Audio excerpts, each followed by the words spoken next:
Здравейте, приятели! Настъпи момента да изтеглим печелившите от 14-та томбола на Тамиди. И тук пред мен са трите награди. Едното е НССР, второто е пъзел и чаша. Тук си имаме и помощници, така че можеш да разбъркаш хубаво и да изтеглиш. Аз ще хвана чашата и това ще бъде печеливчият на чашата. Така. Йоана Маринова си спечели чаша.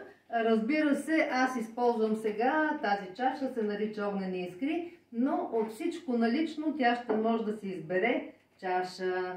Сега втората награда ще е пъзел. Пъзела е, ето така, може да видите, от много мънички парченца. Пъзелите са интересни.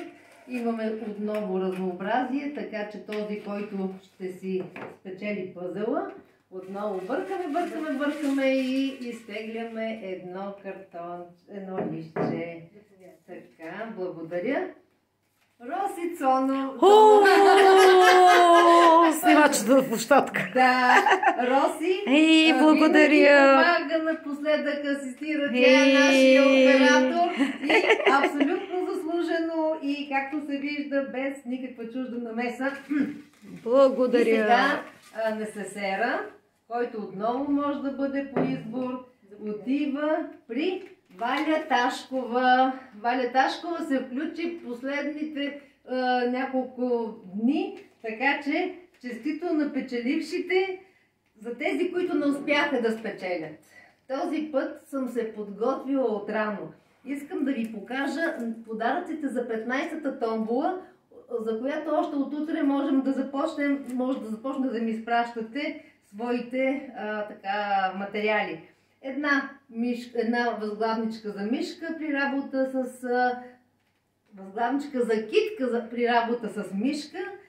Един от най-новите продукти на Тамиди, портмонето, което е с много мотиви. И това ще бъде втората награда. И най-новия продукт, който току-що вие за първи път виждате, това е пък за мишката, за да може поставката за мишката, да, патчето, за да може да си управлявате компютъра или лаптопа с лекота. Така че това са новите награди. Ще ги представя специално в следващата публикация. А сега честито още един път на печелившите и благодаря на моите помощници. И аз благодаря. Тази много благодаря.